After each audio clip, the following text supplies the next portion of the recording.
Bom, Tata Sandarba, livro de Jiva Goswami, né?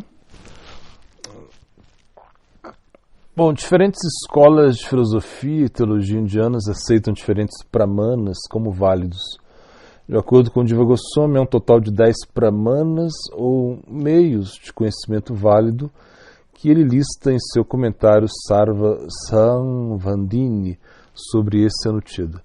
Cada escola reconhece um certo número deles como meios independentes, válidos, e rejeita o resto ou os inclui sobre pramanas aceitos. Cada escola apresenta argumentos para sustentar sua opinião. Esses 10 pramanas tradicionais, com os 3 mais importantes listados, são o seguinte: Pratyaksha, percepção; Anumana, inferência; Shabda, conhecimento sonoro revelado; Arsha, as declarações de um sábio; Rishi ou Deva, como autoridade; Upamana, comparação; Artapati, presunção; Anupalabdhi, não cognição do ser ou cognição da ausência do ser; Sambhava, inclusão; Aitihya, tradição; Chesta, gesto. Bom, Pratyaksha, quando um órgão sensorial entra em contato com um objeto perceptível sob condições favoráveis, e desde que a faculdade sensorial esteja ligada internamente à mente, então o conhecimento do objeto percebido surge da mente. Isso é conhecido como percepção. A percepção pode ser um meio para o conhecimento válido ou inválido, mas apenas aquelas percepções sensoriais que levam ao conhecimento válido devem ser consideradas como pramana. A percepção sensorial é o principal meio de adquirir conhecimento na vida material. Tanto os filósofos teístas quanto os ateístas aceitam Pratyaksha Pramana como um dos meios para o conhecimento válido. A percepção é de 2 tipos, externa e interna. Uma percepção externa ocorre quando adquirimos conhecimento dos objetos quantificáveis através dos sentidos externos, e em uma percepção interna adquirimos conhecimento diretamente através da mente, como quando percebemos emoções como dor, prazer, amor e ódio. No Gita, Sri Krishna lista a mente como o 6º sentido, Manaha Shashtanindranini, né? Por causa do defeito da inadvertência, pramada, e porque nossos sentidos são propensos à ilusão, Brahma, e limitação, Karana Patavana. Pratyaksha não é um meio consistentemente confiável de adquirir conhecimento válido. Além desses defeitos, o escopo de Pratyaksha é limitado, relacionados apenas ao presente, uma vez que as percepções, por definição, não podem ser eventos passados ou futuros. Além disso, limita-se apenas a fenômenos externos ou internos. Um ponto interessante a considerar aqui é que a palavra Pratyaksha significa literalmente antes dos olhos. Portanto, ela carrega o significado não apenas da faculdade de percepção em geral, mas também daquela que é direta e não mediada. Alguns sistemas de conhecimento podem, obviamente, argumentar que a percepção comum é de fato um ato não mediado.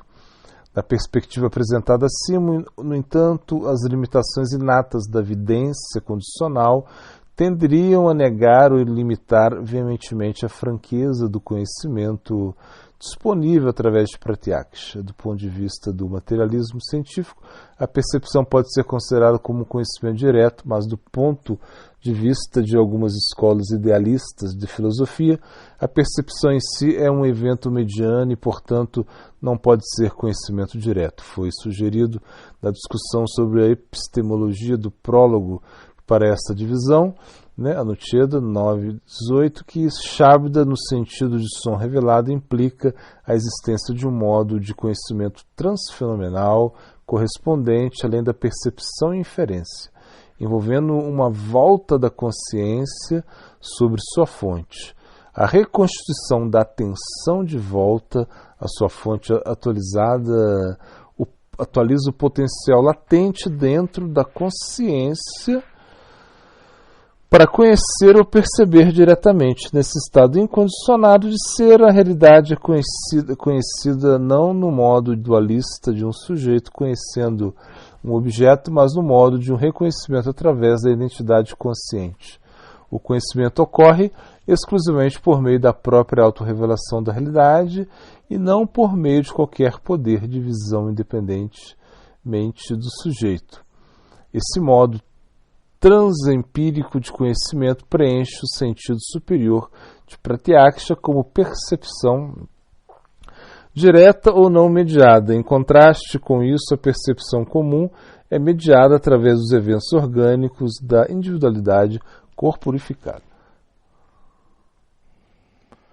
Bom, assim, embora a palavra Pratyaksha seja geralmente usada para denotar a percepção comum, às vezes é usada para referir a atualização do modo direto de conhecer através da identidade consciente.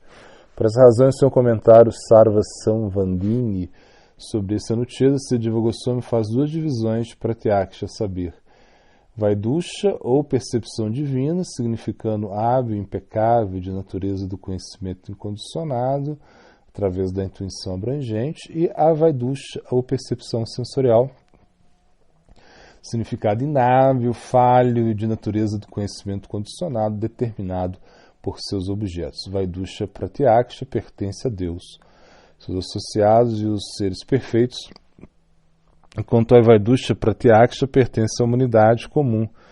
É a percepção divina que está livre de quaisquer defeitos e forma a base de Shabda. Sridhar Goswami demonstrará mais tarde, Anuchedas 29:30, que tanto Sri Shukadeva quanto Siddha Vyasadeva foram estabelecidos neste modo superior de conhecimento, tecnicamente conhecido como desse modo superior de conhecimento, tecnicamente chamado de Samadhi. Consequentemente, eles perceberam diretamente a realidade completa, conhecida como Bhagavan, juntamente com sua morada e associados. Para tais transcendentalistas devocionais realizados, mesmo as faculdades dos sentidos comuns são refinadas e transmutadas por estarem fundamentadas na vivência transempírica. Isso permite que tais realizadores transcendam os 4 defeitos associados à percepção do quadro de visão convencional do dualismo sujeito-objeto, com exclusão de Deus e seus associados, têm corpos e sentidos transcendentais, estão, portanto, além de toda dualidade ou ilusão. Os seres aperfeiçoados são de vários tipos e podem ser estabelecidos em diferentes níveis de consciência perceptiva. O transcendentalista superior, o Tamabhagavata, vê o mundo com o olho da pura devoção. De acordo com Gita, tal pessoa vê tudo como Deus, ou dentro de Deus, ou como uma manifestação de Deus. O próximo nível de transcendentalista vê as coisas exatamente como são apresentadas à consciência, mas as conhece como partes integradas de todo completo. Ele é como uma pessoa que vê o céu como azul, mas sabe que não é azul. Pratyaksha, no sentido mais elevado de conhecimento não mencionado, pode, em alguns casos, permitir o conhecimento direto até mesmo de eventos passados ou futuros. Para tais pessoas, Pratyaksha é uma fonte de conhecimento válido porque o vidente está estabelecido em sua fonte primordial. Sri Krishna refere-se a Pratyaksha nesse sentido no Gita, quando ele diz que este conhecimento mais confidencial é conhecido apenas através da realização direta na forma da percepção não meditada. E no Gita também, Krishna, da mesma forma, segura a Arjuna que no estado de transe transcendental Samadhi, o yogi precisa saber com absoluta segurança através da intelecção supracognitiva dos sentidos transcendentais. Buddhi, Grahyam, Atindriyam, Vet. Esse modo supracognitivo de conhecimento dos Vaishnavas iluminados é chamado Vaidusha Pratyaksha, percepção divina, ou realizada e é impecável. Patanjali se refere a ela como é a sabedoria portadora da verdade, né, no Yoga Sutra. A percepção de dois tipos, a saber, indeterminada e determinada. A determinada se chama Nirvikalpaka e a determinada Savikalpaka. Quando uma faculdade sensorial proficiente entra em contato com o objeto perceptivo sob condições favoráveis, ela transmite a sensação à mente. No primeiro momento, a mente é incapaz de decifrar a sensação e só a percebe como algo sem qualquer distinção do objeto qualificado por seus atributos. Nesse micro instante, sabe-se que existe algo sem nenhuma determinação clara do objeto. Isso é o que se entende por conhecimento indeterminado do objeto. O intelecto Buddhi, então, leva esta mensagem ao Chitta, ao depósito de todas as impressões de experiências passadas e tenta combinar a percepção presente com uma impressão semelhante. Essa conexão é baseada nas impressões da Chitta do que é objeto, conhecido, ou melhor, reconhecido, dando origem ao seu reconhecimento determinado. Se, no entanto, a pessoa está sob a influência das gunas, seja rajas ou tamas, então, ao invés de obter determinado conhecimento do objeto, adquire-se devida dúvida ou conhecimento ilusório, respectivamente. Assim, dependendo da influência de sattva, rajas e tamas, pode-se perceber um objeto com precisão ser submetido à dúvida. Para uma discussão mais... Aqui já não precisa.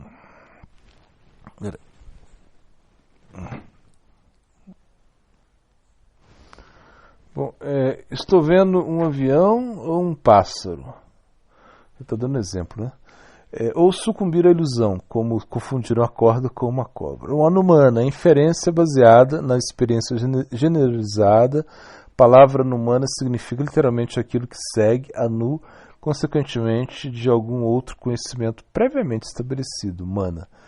Com base na experiência repetida ou no testemunho verbal autorizado, chega-se a algum princípio geral chamado Vyapti, concomitância invariável. Esta é a relação entre um objeto conhecido, chamado reto, ou linga, um objeto desconhecido, chamado sadhya, o objeto a ser inferido. Por exemplo, ao ver fumaça, pode-se inferir a presença de fogo com base no conhecimento prévio da concomitância invariável Vyapti. Esse fumaça e fogo, a inferência inclui os três componentes a seguir, né? Vyapti, conhecimento da concomitância universal entre a marca percebida, linga, ou razão, reto, e o objeto a ser inferido, sadhya. Reto, a percepção da marca ou razão nas proximidades. Sadhya, inferência do objeto no local indicado pela marca. Em tempos da lógica ocidental, Vyapti corresponde à premissa universal maior e reto ao termo médio, sadhya ao termo maior e paksha ao local onde o sadhya é inferido para o termo menor. A inferência é de dois tipos: conhecer para si mesmo e facilitar o conhecimento para os outros. Um exemplo de inferência para si mesmo é um processo de raciocínio que uma pessoa passa quando observa repetidamente na cozinha e em outros lugares a concomitância entre fumaça e fogo e chega ao princípio geral: onde houver fumaça, há fogo. Então, se ela vir fumaça saindo de uma montanha distante, ela pode recordar um princípio que conclui: há um incêndio na montanha. A inferência para outros empregos... A inferência para outros emprega uma fórmula silogística de 5 etapas depois de que chegar a uma conclusão inferida para si mesmo. Uma pessoa que usa este método para permitir que os outros, né, possam chegar à mesma conclusão. O formato silogístico é o seguinte. Bom, preposição a fogo na montanha, pratidhyana, né? Ser pratidhyana. Segundo, razão, reto, pois há fumaça. Terceiro, princípio geral e exemplo, Vyapti Drishtana, onde a fumaça há fogo igualmente como na cozinha. Aplicação, Panayana, a fumaça sobre a montanha. 5. Conclusão, Nigamana, portanto há fogo na montanha. Vyapti, a concomitância invariável do termo médio para o termo maior, é o fator-chave da inferência. É chamado de coração de Anumana. O objeto é inferido através de sua marca, o termo válido médio, que está invariavelmente ligado ao tempo maior. A presença do termo médio no termo menor, Paksha, é chamado Paksha Dharmata. Se o observador confunde as nuvens sobre a montanha com fumaça, ou visse fumaça sobre logo após a chuva extinguir o fogo, sua dedução de que há um incêndio na montanha seria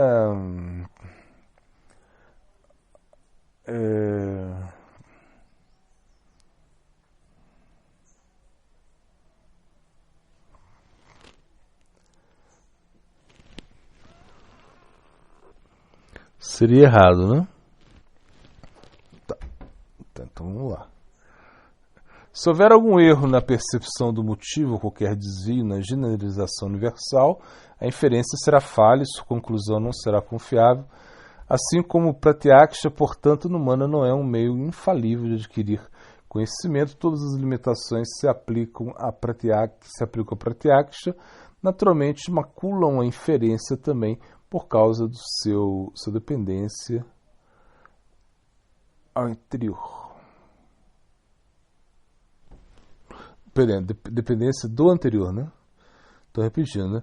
Todas as limitações que se aplicam para Pratyaksha naturalmente maculam a inferência também por causa de sua independência do anterior.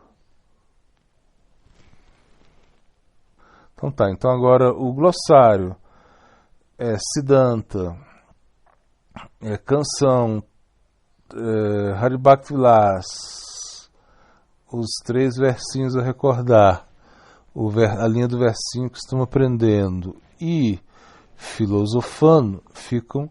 É só olhar no áudio da outra aula que vocês não responderam, né?